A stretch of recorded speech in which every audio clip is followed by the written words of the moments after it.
So at first this might look like a bunch of mumbo jumbo, but I think I figured out time travel, and it looks something like this,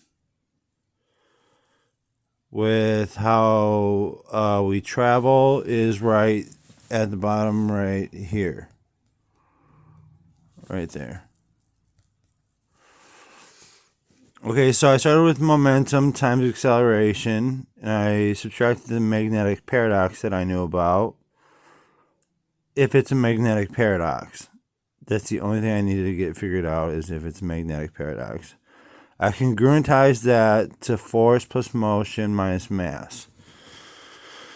Underneath that, I had to have more than 9, because at the end of this, you have to have 9 to finish it off, or to fill it out. So I had area plus continuum times my golden constant minus h bar squared, congruent to light, plus time squared, times space-time conjugative to x, xy conjugative to time displacement,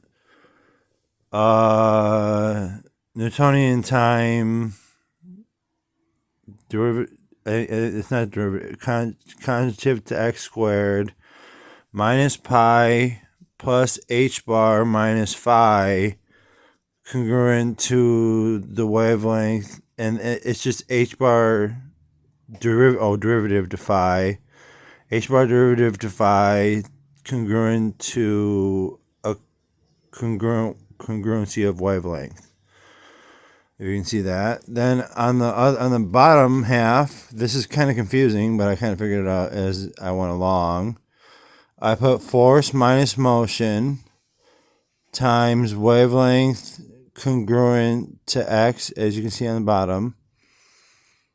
Derivative of x. I think that's derivative. I'm not sure if that's how you write it or not, but if I was writing conjugative, I think it's this. So I think I've been saying conjugative to these, but they're all derivative. And I messed up. I agree. I'll say sorry for that. Minus momentum congruent to kinetics plus mass as 1, and then times acceleration plus the gravitational pull of a known object in space. So then basically the first mass that I had was somewhere right here. You see it right there, the circle?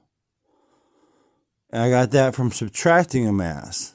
So basically we started with a mass, and then I went to an area and did all that stuff, to the continuum. I got the golden constant in there somewhere, and then we had to put underneath that force, which was down here, actually. Force plus minus motion. Force went all the way up. Minus motion.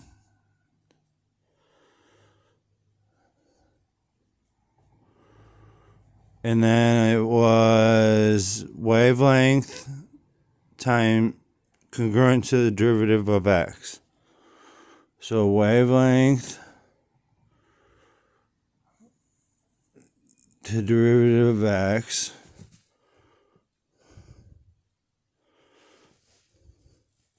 Okay, I get that. All right, minus momentum.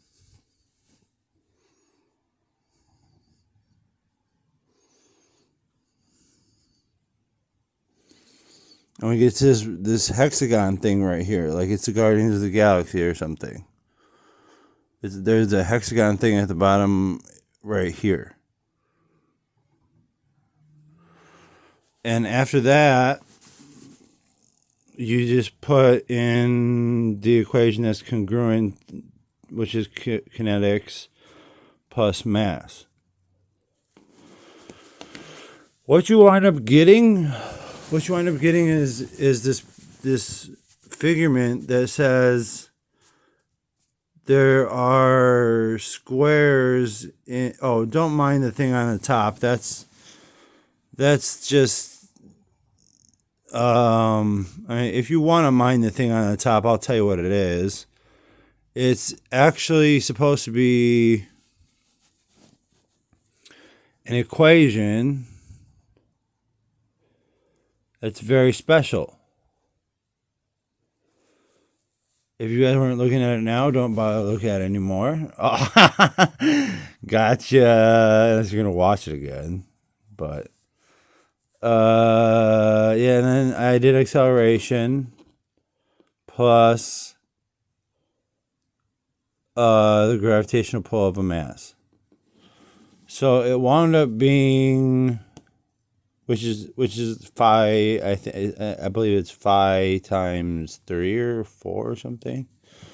It wound up going straight to the direction of the mass, and from where you were, it was from this point right here, and went directly to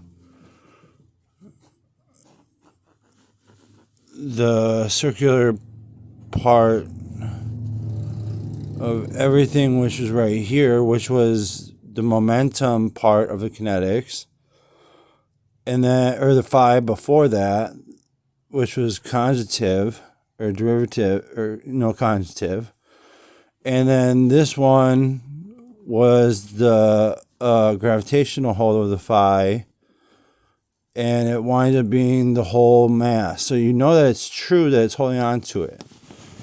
So this